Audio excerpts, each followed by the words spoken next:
दोस्तों, क्या आप भी उन जिज्ञासु लोगों में से हैं जो किसी कमाल के इंजीनियरिंग मावल को देखकर ये सोचने पर मजबूर हो जाते हैं कि इंजीनियर्स और साइंटिस्ट ने ये मुमकिन कैसे कर दिखाया।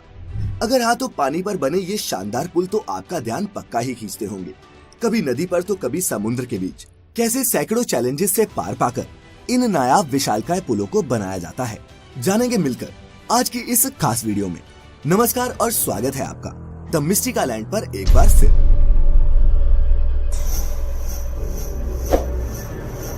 दोस्तों, हम सब ये तो जानते ही हैं कि पानी पर बने ये पुल हमारे जीवन का एक अहम हिस्सा है, क्योंकि अगर ये ब्रिज ना होते तो शायद कई गांव, कस्बे और शहर एक दूसरे से कटे ही रहते।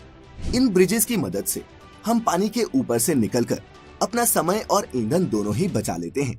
लेकिन इतना काम आने के अलावा दुनिया भर में चलती नदी पर बने ऐसे कई ब्रिजेस हैं जो मशहूर हैं, कुछ अपनी इंजीनियरिंग के लिए तो कुछ उनके आकार और कुछ अपनी हिस्टोरिकल इम्पोर्टेंस के चलते।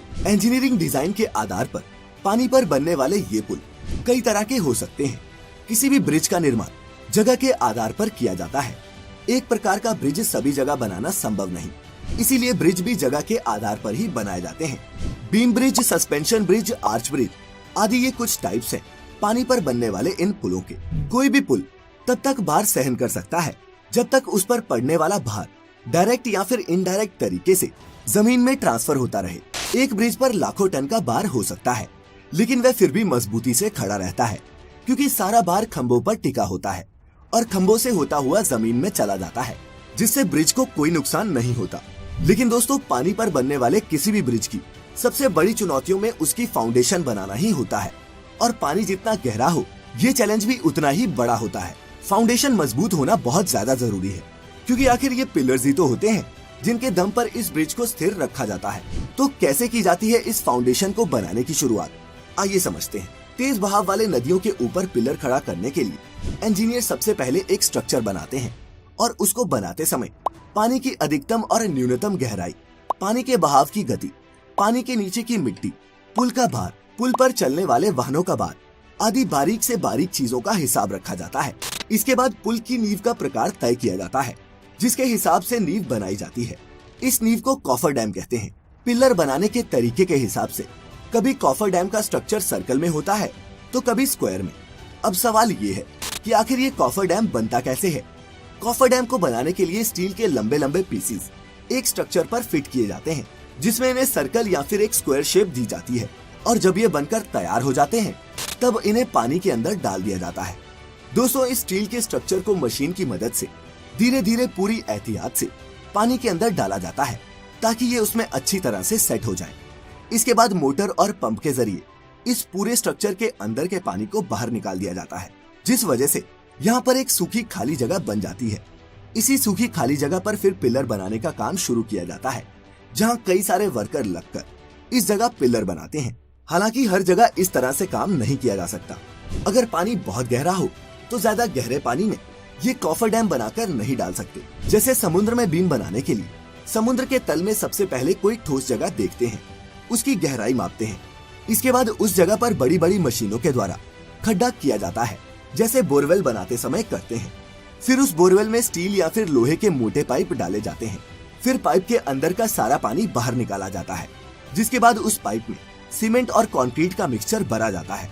जरूरत के हिसाब से एक से ज्यादा खंभे तैयार करके आपस में जोड़ भी सकते हैं, जिससे एक मजबूत खंभा तैयार हो जाता है। जैसे जैसे खंभे बनते जाते हैं, वैसे वैसे उनके ऊपर रोड भी तैयार की जाती है। जब दो खंभे बनकर तैयार हो जाते हैं, तब सबसे पहले बड़ी बड़ी मशीनों के द्वारा बड़े बड़े उन खंभों को जोड़ा जाता है, और ये सीमेंट कंक्रीट के ब्लॉक किसी दूसरी जगह पर तैयार होते हैं। ब्रिज का आधा काम बाहर कारखाने में किया जाता है, और आधा काम समुद्र या नदी जहाँ पर पुल बनाया जा रहा हो वहाँ। बड़े बड़े सीमेंट के ब्लॉक्स को समुद्र में ले जाने के लिए बड़ी बड़ी शिप्स को काम में लिया जाता है। वहां पहुंचने के बाद क्रेन के द्वारा इन ब्लॉक्स को ऊपर उठाया जाता है, और फिर स्टेप बाय स्टेप ब्रिज का निर्माण किया जाता है। वहीं दोस्तों, कई सिचुएशंस में फ्लोटिंग कॉफर डैम्स भी बनाए जाते हैं, जिसमें या तो उसके नीचे कुछ ऐसी मशीनें फिट कर दी जाती हैं जो पानी के ऊपर तैरती रहती हैं, या फिर जहाज की मदद से इन्हें एक जगह से दूसरी जगह ले जाया जाता है, जिसके बाद इन्हें रोटेट करके पानी के अंदर डाल दिया जाता है। दोस्तों, इस पूरी प्रक्रिया में काफी समय लगता है, और ये काम थोड़ा खतरनाक भी होता है, लेकिन दोस्तों जितने भी लोग इस तरह के काम में लगे होते हैं वो काफी प्रोफेशनल होते हैं, चाहे वो वर्कर हो या फिर इंजीनियर्स। सभी को इन कामों का काफी अनुभव होता है, जिसके बाद ही उन्हें ऐसे जटिल प्रोजेक्ट्स पर काम करने के लिए भेजा जाता है। क्योंकि अगर ये ब्रिज किसी नौसिखिए द्वारा बनाए जाए तो उसका खामियाजा कई लोगों की मौत से भुगतना पड़ सकता है। अब हमारे अपने ही देश के मुंबई शहर में स्थित बांद्रा वर्ली सी लिंक को ही ले लीजिए। इस 5.6 किलोमीटर लंबे स्टील के स्ट्रक्चर को इंजीनियरिंग का बेहतरीन नमूना कहा जाता है, लेकिन पानी के ऊपर इसे बनाना आसान नहीं था। ये एक बहुत ही लंबा और चुनौती भरा सफर था, जिसे 11 सालों की अथक मेहनत और लगभग 1.25 लाख करोड़ के खर्च के बाद हमारे इंजीनियर्स ने पूरा कर दिखाया। तो दोस्तों अब तक तो आप समझ ही चुके होंगे कि इस तरह के ब्रिज बनाने में इतने पैसे क्यों खर्च होते हैं। ऐसे में ब्रिज बनाने में खर्च के साथ साथ काफी समय भी लग जाता है, लेकिन इसके बावजूद भी कई बार ब्रिज फेल हो जाते हैं। इस चीज से बचने के लिए प्रॉपर तरीके से ब्रिज बनाना बहुत जरूरी होता है और ऐसे में वो सभी एहतियात बरते जाते हैं जो जरूरी हो। तो दोस्तों आज की इस वीडियो को देखने के बाद आपने पानी पर बनने वाले इन ब्रिजेस के बारे में कुछ नया और इंटरेस्टिंग तो जरूर जाना होगा। इसीलिए इस वीडियो को खुद तक सीमित ना रखें और शेयर करें इस अद्भुत नॉलेज को अपने दोस्तों और रिश्तेदारों के साथ ही अगर आप हमारी ये वीडियो पहली बार देख रहे हैं तो सब्सक्राइब करें the mystical and YouTube channel और लाइक करें हमारे फेसबुक पेज को भी, क्योंकि इंटरेस्टिंग वीडियोस का ये दौर यहीं खत्म नहीं होता। मिलेंगे फिर एक बार एक नई वीडियो में। फिलहाल आज के लिए इतना ही। अब इजाजत दें।